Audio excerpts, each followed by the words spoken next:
Rohingya camp পরিদর্শনে পৌঁছেছেন বাংলাদেশ সফররত যুক্তরাষ্ট্র দক্ষিণ ও মধ্য এশিয়া বিষয়ক দূত সার্জিও গোর। দুপুরে কক্সবাজার পৌঁছান তিনি। জেলা প্রশাসন ও শরণার্থী কমিশনের তথ্য মতে সার্জিও গোর শুরুতে ৪ নম্বর রোহিঙ্গা ক্যাম্পে রেজিস্ট্রেশন সেন্টার পরিদর্শন করবেন। পরে ডব্লিউএফসির ফুড ডিস্ট্রিবিউশন সেন্টার এবং আইআরসির হাসপাতাল পরিদর্শনের কথা রয়েছে তার। বিকেলে শরণার্থী কমিশনের সাথে বৈঠক করে ঢাকায় ফিরবেন সার্জিও। রোহিঙ্গাদের ফান্ড সংকটের সময় মার্কিন প্রেসিডেন্টের দূতের এই সফরকে গুরুত্ব দিয়ে দেখা হচ্ছে।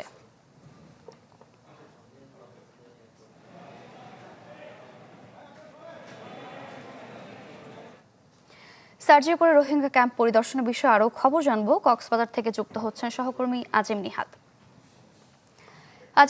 সার্জিও গোরের সারাদিনের কর্মসূচি নিয়ে জানছিলাম, আরও বিস্তারিত জানবো এবং তার সফর ঘিরে নিরাপত্তা আইন শৃঙ্খলা পরিস্থিতি কেমন দেখছেন জানাবেন।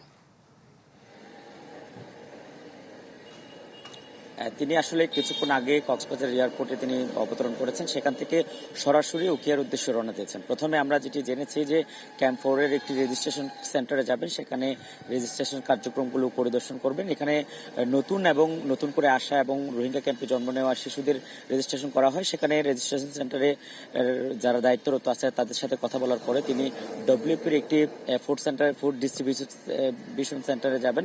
সেখানে বিতরণ কার্যক্রম দেখার পরে তাদের সাথে কথা বলবেন এবং সেখানে আপনি জানেন যে রোহিঙ্গা ক্যাম্পে বর্তমানে অর্থনৈতিক সংকটটা অনেক চরম আকারে পৌঁছেছে এবং আগে যেখানে $12 করে প্রতি জনকে দেওয়া হতো সেখানে এখন অনেকখানি কমিয়ে আনা হয়েছে এবং 3 ক্যাটাগরিতে ভাগ করে দেওয়া হচ্ছে অর্থ সংকটটা মোকাবেলা করার কারণে। সেটি তিনি আজকে সরাসরি দেখবেন। একই সাথে হাসপাতালের কার্যক্রম দেখার কথা রয়েছে এবং বেশ কিছু সেবা দানকারী প্রতিষ্ঠানের সেবা কার্যক্রম দেখে তিনি সেখানে কিছুক্ষণ অবস্থান করবেন। অবস্থান করার পরে বিকেলের দিকে শরণার্থী কমিশনের সাথে একটি বৈঠক রয়েছে এবং সেই বৈঠকে হয়তো তিনি জানাবেন যে রোহিঙ্গাদের নিয়ে তাদের কি পরিকল্পনা অথবা রোহিঙ্গা ক্যাম্পে বর্তমানে যে রোহিঙ্গাদের অর্থ সংকট রয়েছে সেই অর্থ সংকটে যুক্তরাষ্ট্র কতটা ভূমিকা রাখবে সেই বিষয়ে হয়তো আলাপ হবে এবং গণমাধ্যমের সাথে কথা বলার কোনো শিডিউল না থাকলেও আমরা চেষ্টা করব তার সঙ্গে কথা বলার। কারণ আপনি জানেন যে বর্তমান সময়টা প্রত্যাবাসনের জন্য অত্যন্ত আলোচনায় থাকা একটি সময়।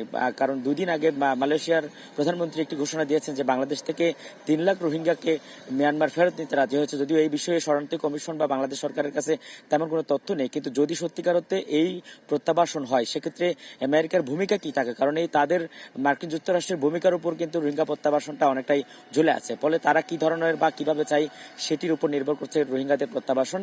এবং আজকে সফরকে ঘিরে মূলত একদিকে অর্থনৈতিক সংকট, অন্যদিকে প্রত্যাবাসন, দুটি কিন্তু প্রত্যাশা রয়েছে। সারিকা। আজিম নিহাত, ধন্যবাদ আপনাকে। সার্জিও গোরের রোহিঙ্গা ক্যাম্প পরিদর্শন নিয়ে জানছিলাম।